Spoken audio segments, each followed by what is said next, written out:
Okay, so this session is based on materials that are kindly provided for people to use by the organisation For Intersex, which is an intersex advocacy organisation for intersex young people.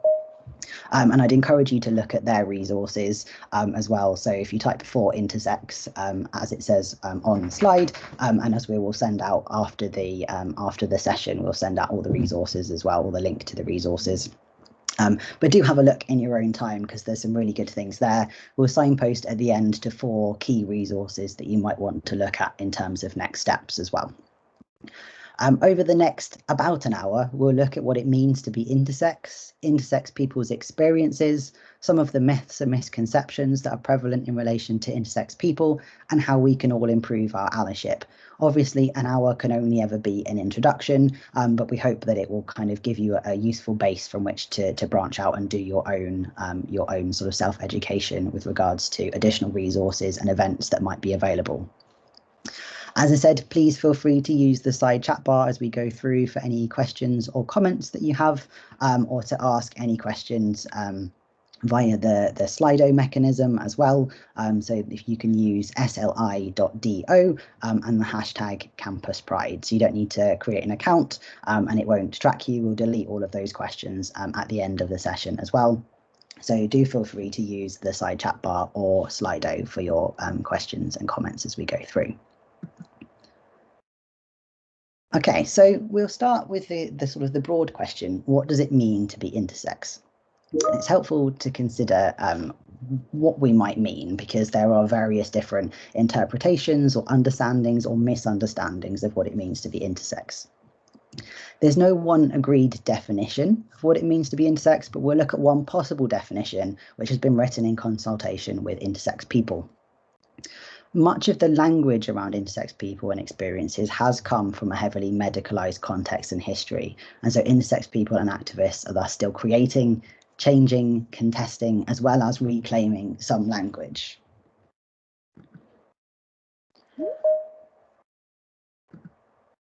One possible definition is this: that an intersex person is someone whose anatomy or physiology differs from contemporary cultural stereotypes of what constitutes typical male and female bodies. Crucially, that doesn't imply that intersex people are abnormal or that there's anything inherently wrong with them or their anatomy or physiology. It also doesn't imply that there's one way for a body to be male and one way for a body to be female, only that there are cultural stereotypes which set out expectations on what bodies should look like and how they should function. Put simply then, a male body is one which belongs to a male person, regardless of what their anatomy or physiology is, and so on.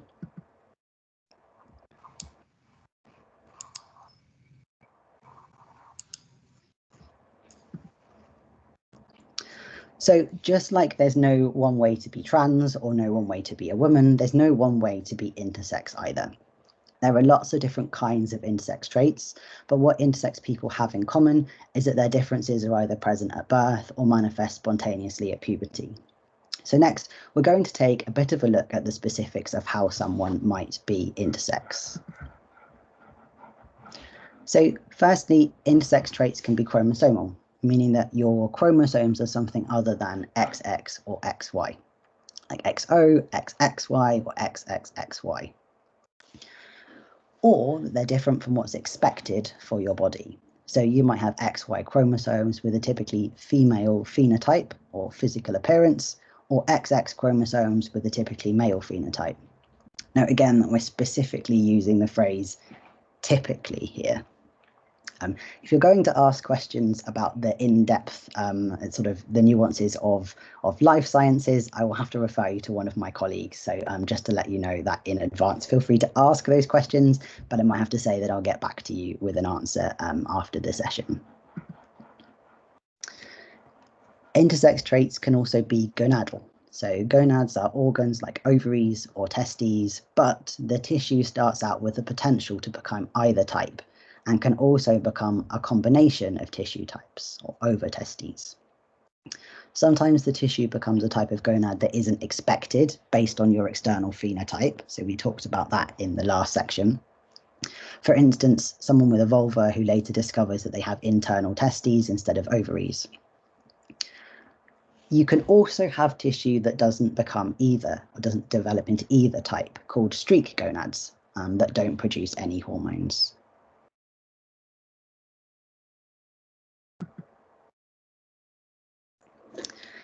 Intersex traits can also be hormonal. And this is where you might have seen issues like controversy in athletic testing in the news, which kind of brings with it questions like, what is a normal range, quote unquote, of estrogen or testosterone? What does your body produce? And whatever levels of hormones you produce, how does your body respond to them? So there's different layers there. In some intersex variations, for example, your body produces testosterone, but you're completely insensitive to its effects. So you don't develop the typical characteristics associated with testosterone, and your body instead converts it into estrogen.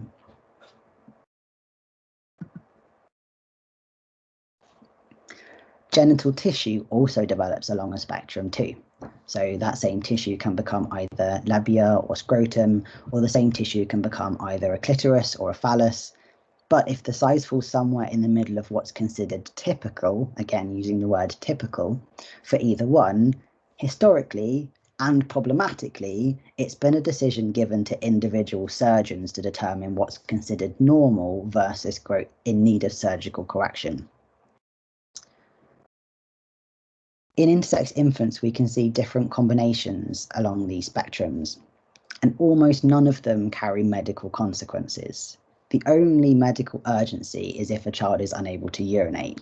Outside of that specific case, any genital surgery on intersex children is just about enforcing arbitrary notions of normalcy. In fact, what we've seen here in the last sort of 4 or 5 slides is exactly that there is a lot of natural variation.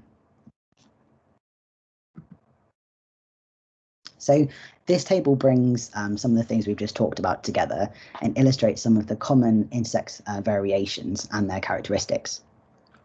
So, for example, people with complete androgen insensitivity syndrome have XY chromosomes and internal testes which produce testosterone. Because the body isn't sensitive to androgens, the testosterone is converted to estrogen, and this causes the development of anatomical characteristics like breasts. There are many more variations than the ones listed, and not everyone agrees on what qualifies as intersex. For example, some variations like hyperspadias, where the urethra opens somewhere other than the tip of the penis, might be considered intersex by some people, and some people with polycystic ovarian syndrome also identify as intersex. Although matters of inclusion should never be reduced to a numbers game, it can sometimes be helpful to better understand how common variations in anatomy and physiology can be. Current research and community engagement suggests that between 0.5% and 2% of the population are intersex. Now, obviously, these estimates have quite a wide range, in part because of the disagreements over what sort of quote unquote counts as intersex, as we've just mentioned, but also in terms of people's awareness of whether or not they're intersex, or whether or not they wish to disclose it via whatever method of data collection is being used. So you may have 2 people with the same variation, one who identifies as intersex and the other who does not. However, intersex people might therefore be considered about as common as twin births. Of those, about 1 in 2,000 babies are born with bodies that look different enough from what is considered typical for a male or female infant that they're at risk of genital, quote unquote, normalizing surgery. Again, as we've mentioned, these surgeries are cosmetic and not necessary for any medical purpose, aside from a very few instances. They're conducted simply because such practices are normalised and on the grounds of avoiding social discomfort in others. The root cause of which is our, and by our I mean our societal, strict expectations of what a quote male or female body ought to look like, and the linking of anatomical and physical characteristics with gender.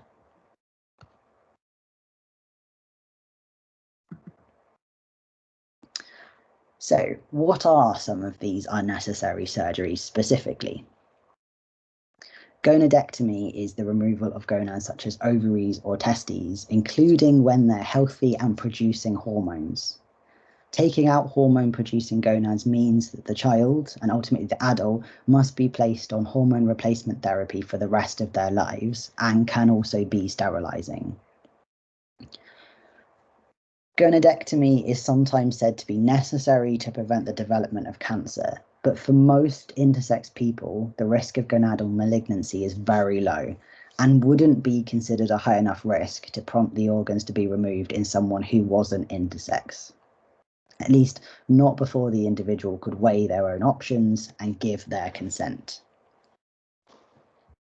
Clitoral surgery is intended to reduce the size of the clitoris so that it looks more quote-unquote feminine, and doctors who publish about these surgeries do freely admit that the purpose is cosmetic and to make the body conform more closely to what's expected for someone who is assigned as female.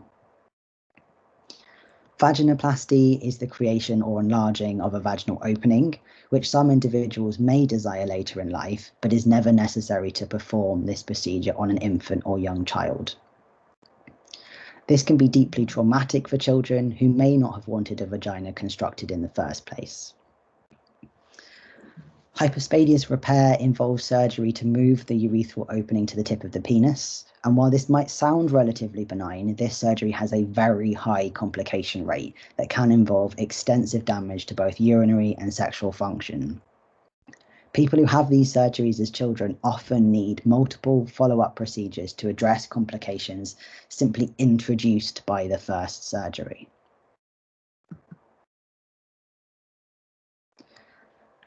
Although far from the only risk of these surgeries, as we've just seen, there is a significant chance that any surgery performed to make the child's body conform more closely to the gender they're assigned might end up enforcing an assignment that the individual later rejects.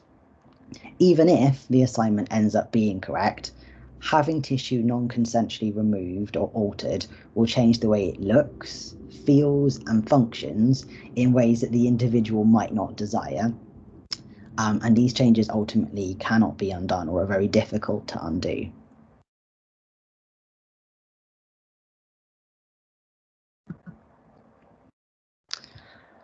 Up to 40% of such surgeries have complications, and many will require multiple follow-up surgeries, with risks that are both physical and psychological in nature. So physical risks might include scarring, long-term chronic pain, loss of sensation or function, sterilization, or the need for lifelong hormone replacement therapy. Psychological risks include depression, PTSD, increased risk of suicide, as well as feelings of shame, isolation, and inadequacy. So, based on everything we've just discussed then, how did we get to a point where such surgical interventions have been so normalised and where parents of intersex children are often pressured to agree to them or ill-informed of the consequences?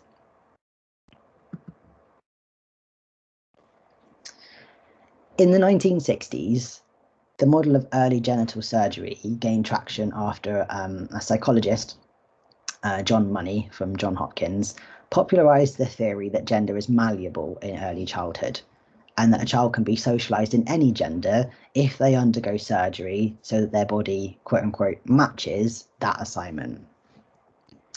Importantly, they said, for this to work, the child is not supposed to know that this ever happened, since this could introduce what they called gender uncertainty and jeopardise their acceptance of the gender assignment. And this is in part why many intersex people are unaware that they're intersex. The case that this psychologist is famous for is known as the John Joan case, involving a patient, David Reimer, who had his penis badly burned in a circumcision accident as a baby. Dr. Money advised that the best course of action was to raise David as a girl, so he underwent feminizing genital surgery, and his parents renamed and raised him as Brenda.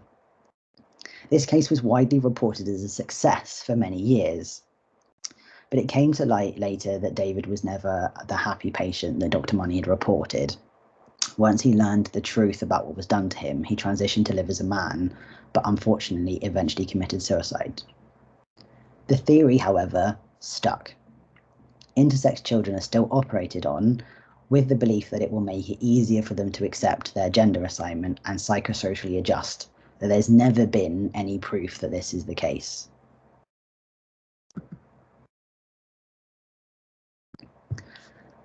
Sexist ideas about what it means to be a quote-unquote real man or woman are also at play here. So in the past, it was common to raise intersex babies as girls, even if signs pointed to more likely identification as boys in the future, solely based on the basis that their phallus size was considered too small to be quote-unquote adequate for standing urination and penetrative sex. Similarly, surgeries on children being raised as girls often prioritise vaginal capacity, the ability of the vaginal opening to accommodate an average-sized penis, and ignored considerations of sexual pleasure by, for instance, removing clitoral tissue for subjective aesthetic reasons.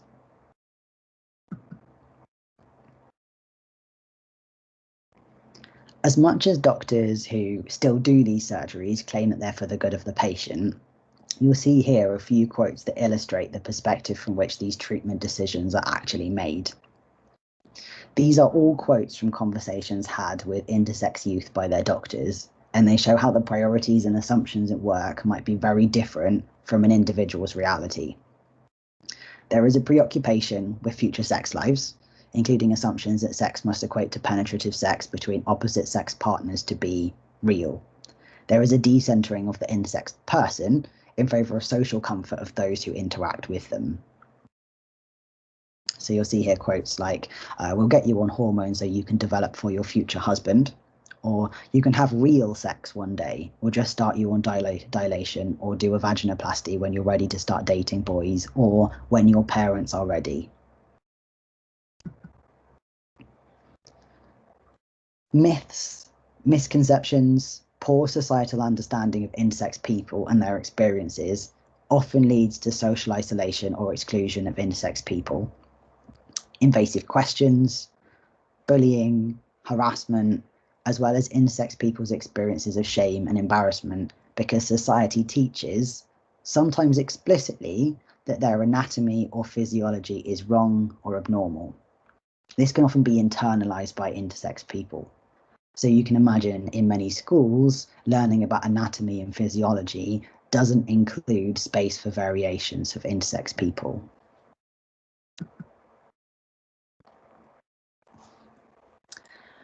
The first myth that's prevalent, which kind of speaks to the heart of misunderstandings about what it means to be intersex, and which we've already busted, is that being intersex is solely about genitals. Obviously, a very small amount of intersex education is enough to overcome this myth, which really suggests just how little information many people have access to about intersex people. So you might have heard people try and define intersex people as people with quote unquote ambiguous genitalia, or people who have quote unquote both parts.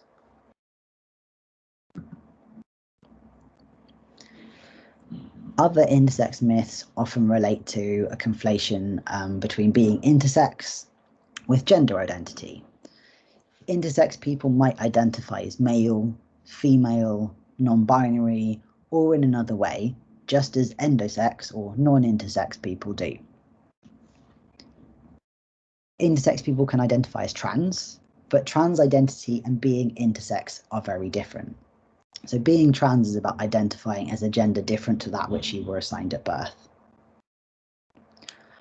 Whilst the existence of more than two gender categories on legal documents or in law can allow for the non-assignment of intersex children into a gendered category, being forced into a third category, or there being an expectation of existing within a third category, can motivate more intersex surgeries on young children by, for example, parents who hope that their children won't be sort of othered.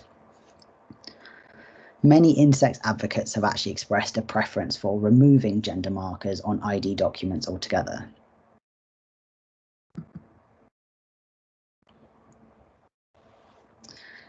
Our third key myth, and other myths that relate to it, pertain to gender expression, or what might typically be understood as gendered characteristics.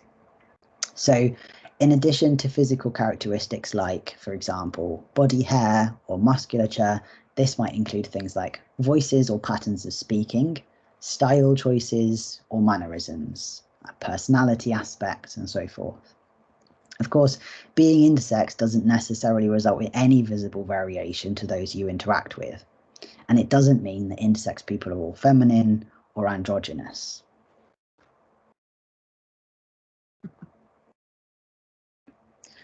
Another very common myth is that intersex people aren't able to have sex or are infertile. Many intersex variations include mostly typical internal reproductive anatomy. Everyone is different. We saw at the beginning just how many variations there are, how many natural variations exist. There are intersex people who can have periods and carry children, and intersex people who can produce sperm. There are some who can't. There are intersex people who find out they have both ovarian and testicular tissue after having given birth. Infertility is and can be a very painful part of the intersex experience for many people. For some people, disclosing their intersex status can often also mean disclosing infertility status or medical trauma, so please respect that these are difficult and private conversations.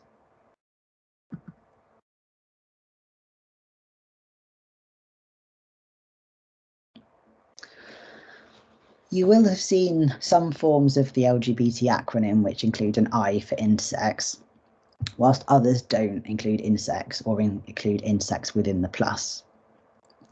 These variations exist for a number of reasons, but one myth which can be pervasive is that intersex people somehow don't belong within the LGBTQ+ community. Arguments sometimes go that being intersex is simply a medical issue to be quote-unquote fixed, rather than a distinct community of people with shared experiences with the LGBTQ+ community more widely. Intersex people face many of the same barriers and challenges, including harassment, erasure, invasive questions, and a lack of basic rights and protections. So for this reason, there is a place within the LGBTQ+ community for intersex people who wish to be considered part of it.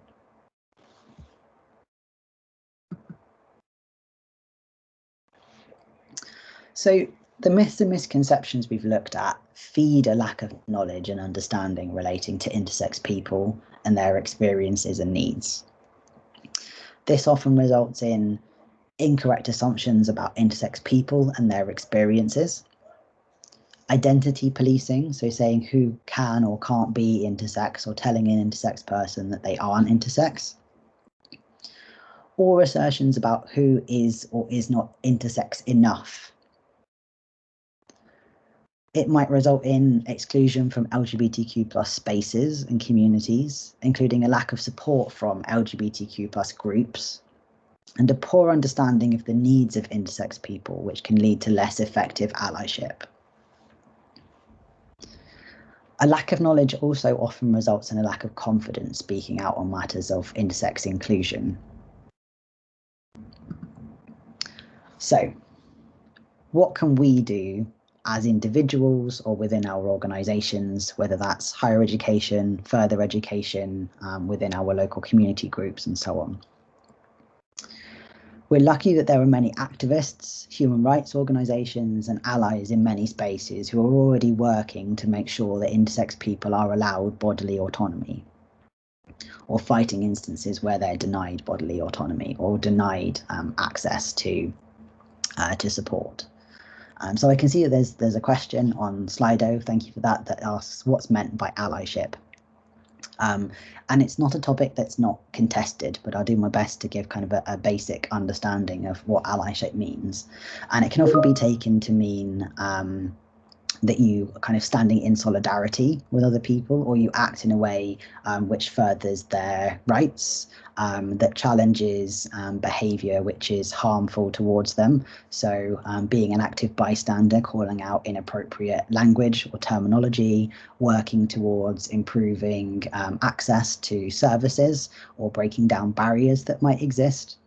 So basically acting for the good of that community, listening to that community, boosting the visibility of that community, signal boosting their voices. So broadly speaking, allyship is any way in which we kind of stand alongside, we take on other people's fights sort of as our own, but always being led by members of that community or people who identify within that community, rather than speaking for people, speaking with people.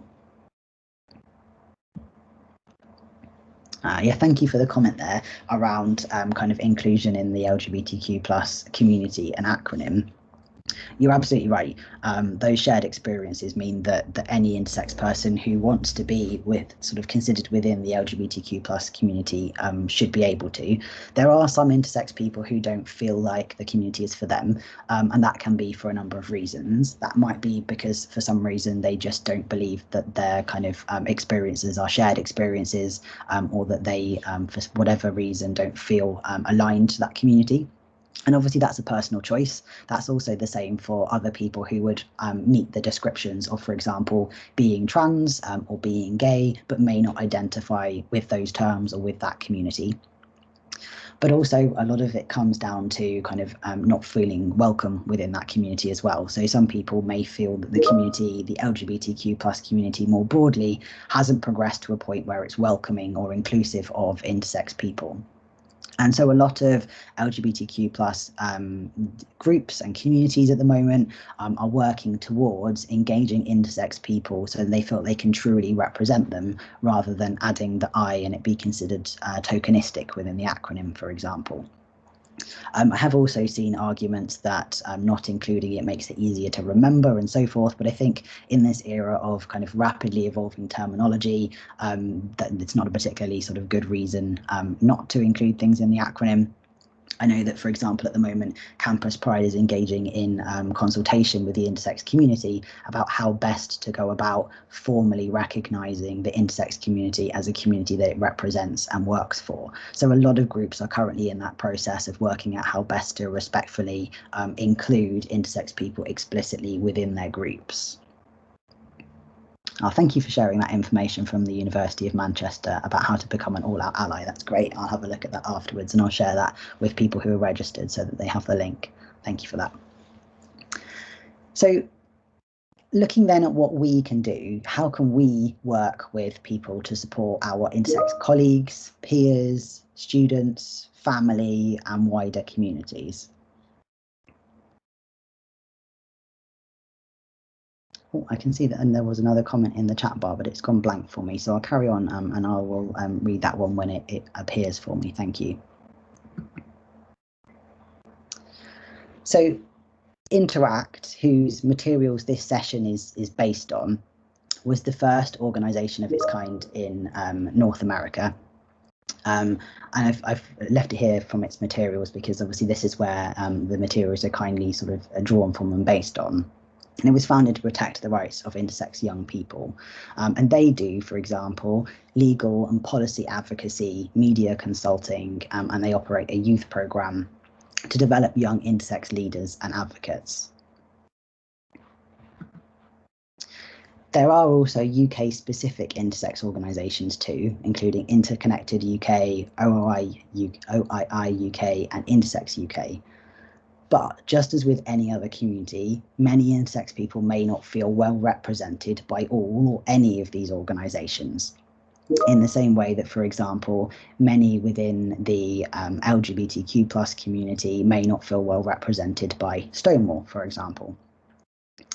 So in addition to working with intersex-led organisations, intersex activism and intersex inclusion work should always be done in consultation with intersex people.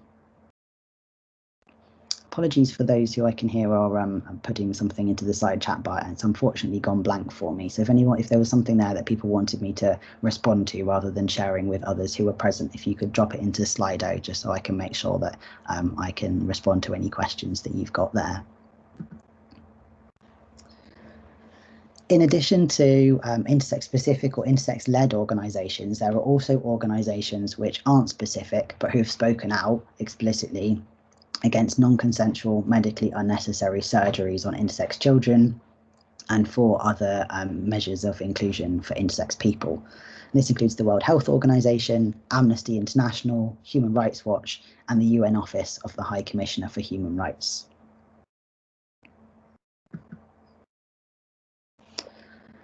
Intersex organisations have played a really important role in fighting for the bodily autonomy of intersex people and the freedom from unnecessary non-consensual surgeries. So as one example, in 2016, the UK, so the House of Commons report actually on trans equality, as a footnote, denied the existence of non-consensual intersex medical interventions to the UN. However, evidence provided by intersex organisations proved that to be untrue. In 2017, the UN called on the UK government to repeal legislation, regulations and practices that allow any form of forced intervention or surgery, and to ensure the right to free, prior and informed consent to any treatment is upheld. On a more individual level, what can we therefore do on a day-to-day basis? And perhaps those who have already started working through what it means to be in allyship with the intersex community could also share their suggestions in the chat bar for others as well as we go through. So what can we do on a more kind of day-to-day basis or as individuals to improve the world for intersex people? Firstly, let go of your assumptions. And this might be assumptions about what it means to be male or female, such as assuming that all women have ovaries and menstruate, or that no men do. And you can see here some kinship with the struggles of the trans community as well, albeit that the trans communities and the intersex communities are distinct from one another with overlap. It also includes things like assumptions that all people will want to have heterosexual relationships and penetrative sex, because these all come out in doctors' comments to intersex patients about, as we've seen, for example, their future husbands, and also in the surgical decisions that are made before children have any idea how they'll want to express themselves in their relationships. Second, talk to, and most importantly, listen to intersex people to find out what they need in your context, whether that's higher education, further education, or as a friend or family member. What does intersex inclusive practice look like for them? What support do they want from you? However, critically, this doesn't mean asking invasive questions, expecting intersex people to educate you, or making every conversation you have with an intersex person about being intersex. Third, be aware of the language that you're using. Outdated terms can be very harmful, such as DSD, which stands for Disorders of Sex Development. So you can see, as we were talking about at the beginning, the very pathologizing language that can sometimes still exist in certain spaces. And there's more information and some resources I will share with you around language specifically. Be careful also not to unnecessarily gender body parts. So, for example, phrases like male chromosomes can be replaced with XY chromosomes to be more both accurate and inclusive.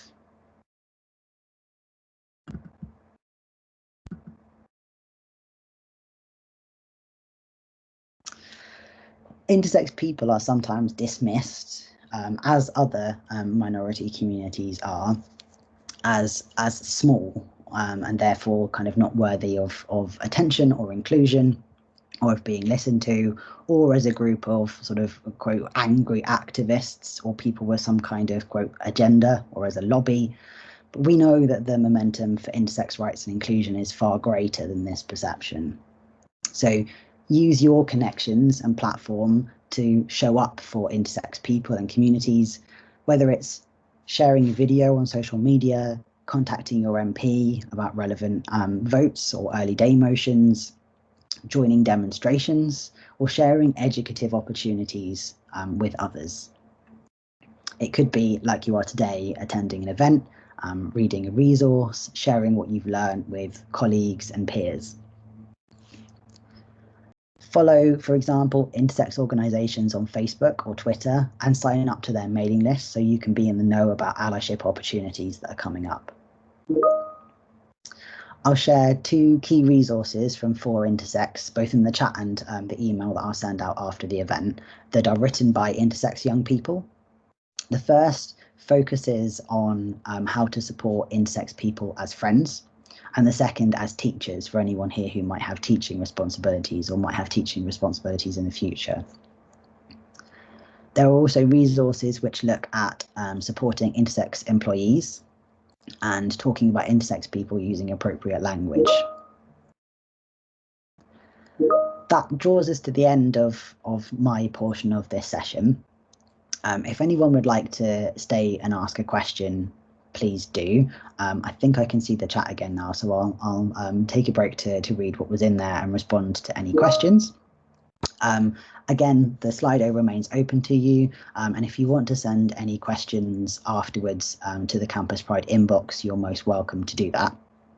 Otherwise, thank you very much for coming. Do also take a look at the next set of Campus Pride events when they're uploaded for July next week to see what else you might like to attend. And as I said at the beginning, if you have any suggestions for events that you would like to come after this, then please do submit those. I'm just going to paste into the chat bar those links. But if anyone would like to stay and ask any questions, that would be, you're most welcome to do that. I'll just take a couple of minutes to read what has been posted in there to this point.